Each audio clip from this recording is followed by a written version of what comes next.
mengikuti sebuah bisnis, apapun bisnisnya, kita akan ketahui apakah dalam bisnis itu kita sudah untung atau belum setelah kita melewati satu siklus perputaran modal. Dari kita keluar modal, kita putar modal kita dalam suatu usaha tertentu, kemudian setelahnya kita dapatkan modal plus hasil dari perputaran modal itu sendiri. Kalau menguntungkan, bisa dibilang sudah bisa berjalan bisnis itu. Ini belum bicara target, masih kasarnya bicara untung ruginya dari putaran modal itu saja. Namun jika ternyata gagal, maka bisa saja modal yang kita keluarkan itu habis alias tidak kembali. Atau bisa juga modal kembali tapi kita juga nggak untung alias impas. Nah, sebelum kita terlalu jauh ngomongin ini, siapin dulu kopi atau teh kamu dan jangan lupa subscribe dan like serta aktifkan tombol notifikasi. Terima kasih. Bicara bisnis rosok, jenis usaha ini juga punya peluang. Ya, peluang gagal, ya peluang untung. Kenapa peluang untung? Ya karena jadi pengusaha rosok itu kita ambilnya dengan harga yang rendah, diolah dan dijual lagi dengan harga tinggi. Untung? Pasti untung secara teori. Iya, secara teori di atas kertas. Namun bisnis rosok ini juga berpeluang gagal. Sudah banyak perosok-perosok yang gagal, gulung tikar sampai aset-asetnya ikut tergadai bahkan terjual. Masa sih? Iya. Anda nggak percaya? Udah deh, percaya aja. Memang begitu, sebuah usaha pasti juga punya peluang kegagalan. Nah, berapa persen tingkat kemungkinan kegagalan usaha itu Anda yang menentukan?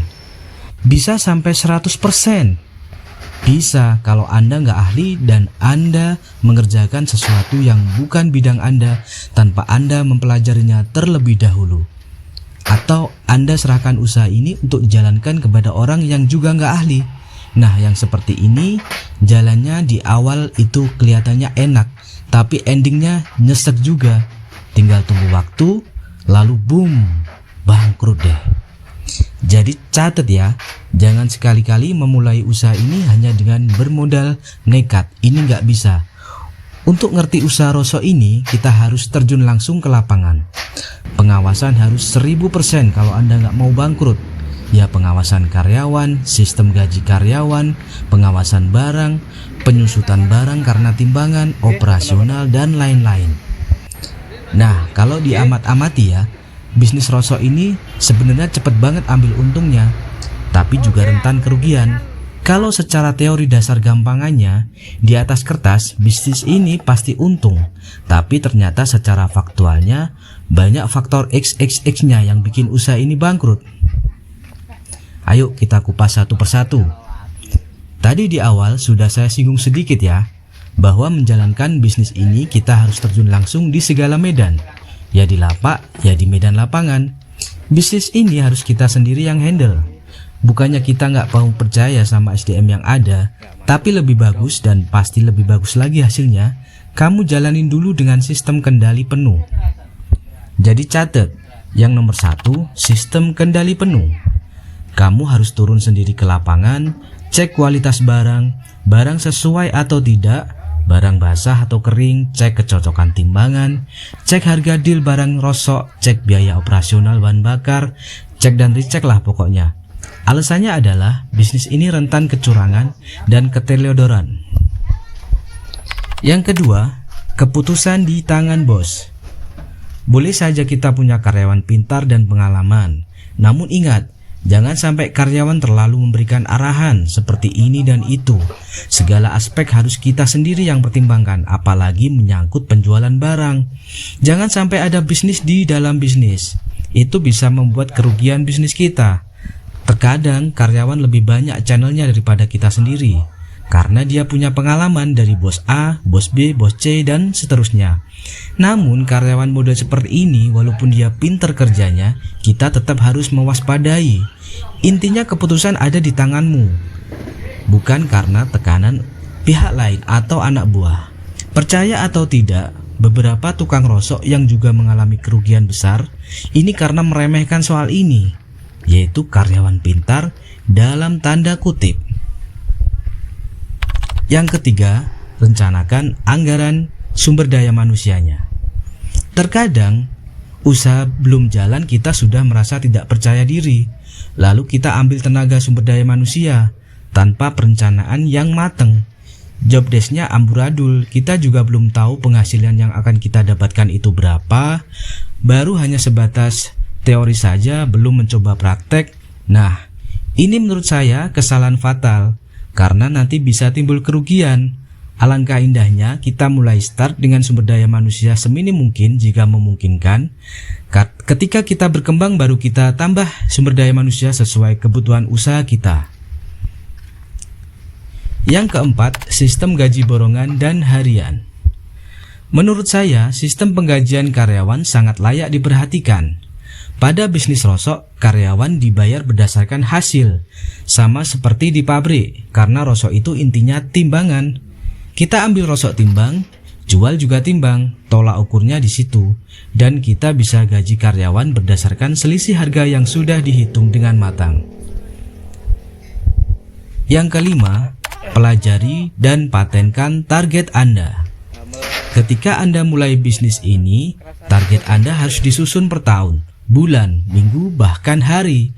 Ini untuk memudahkan dalam menyusun jadwal aktivitas gudang Anda dan juga menghitung kemampuan bayar Anda terhadap operasional yang harus kamu bayar. Target penghasilan yang kecil juga akan berpengaruh pada rumah tangga bisnis Anda yang otomatis juga akan menyesuaikan. Target penghasilan yang besar, otomatis rumah tangga bisnis Anda juga akan besar operasionalnya. Jangan sampai kebalik ya, target penghasilan dulu, baru rencanakan anggaran dasar bisnis Anda, bukan sebaliknya. Nah, ini berlaku untuk bisnis rosok, semuanya step by step. Setelah target hasil tercapai, patenkan itu.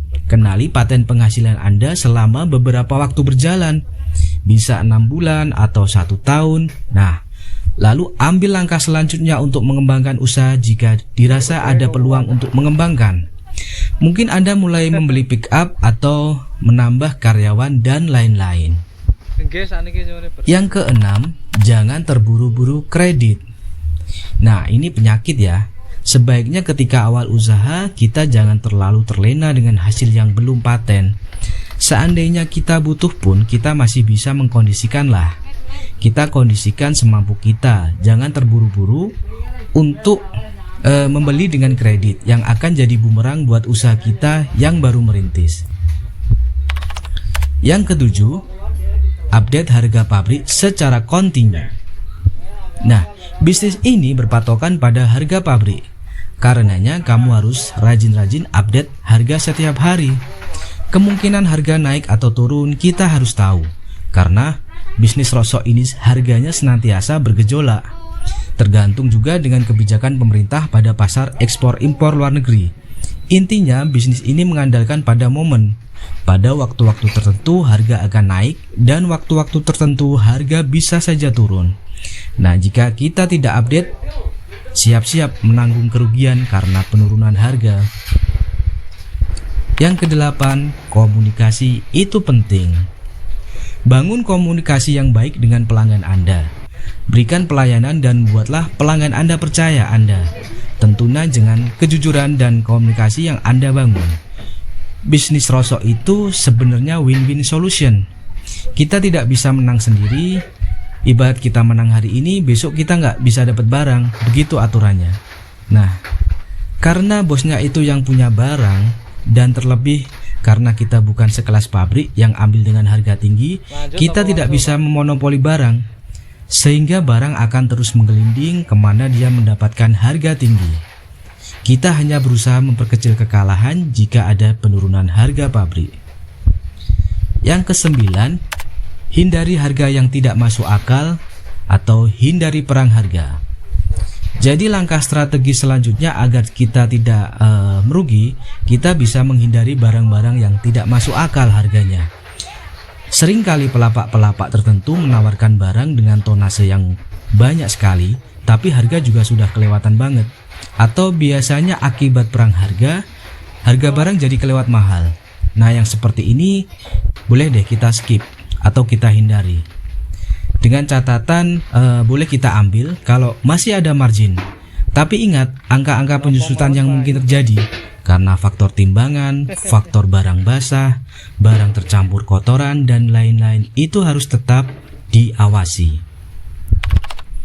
Yang ke-10, kita harus pintar menghitung penyusutan. Ini juga penting untuk diwaspadai. Penyusutan barang selalu ada. Kita menimbang di penimbang atau pelapak, akan selalu terjadi penyusutan ketika barang sampai di tempat kita. Ini sangat wajar. Tapi waspadai penyusutan ini dengan cara mengatur harga ambilan bawah agar tidak terlalu merugikan bisnis Anda. Yang ke-11, atur harga ambilan dan ambillah keuntungan dengan menghitung kos operasional dan penyusutan yang timbul. Jangan terlalu mengambil barang dengan harga tinggi, terlalu beresiko itu. Ambil dengan harga wajar saja, karena banyak pemula yang biasanya mengkacau harga, ternyata 3-4 bulan dia gulung tikar. Yang ke-12, selalu maintenance kendaraan operasional Anda. Nah, ini juga penting loh bos, karena sekalinya rusak bisa mengganggu modal Anda loh. Jadi jangan sepelekan ya, selalu rawat kendaraan Anda jika waktunya itu perawatan. Nah, ini satu lagi ya, masalah tempat melapak atau gudang. Usahakan tempat Anda berada di daerah yang belum ada lapak besarnya, sehingga memudahkan lapak Anda itu untuk berkembang. Jangan paksakan Anda duel atau bertarung di wilayah yang sama dengan lapak besar. Ini bakal mempengaruhi perkembangan lapak Anda nantinya. Sebenarnya masih banyak lagi aspek-aspek lainnya yang menjadi faktor X yang bisa menyebabkan kerugian. Mungkin pada bahasan selanjutnya akan kita lengkapi ya pembahasan ini. Nah, mungkin ini beberapa share informasi yang bisa saya sampaikan agar bisnis rosok Anda yang baru Anda rintis tidak sampai gagal. Karena gagal itu modalnya gede. Gagal itu nggak murah, karena gagal itu mahal. Sekian, wassalamualaikum warahmatullahi wabarakatuh.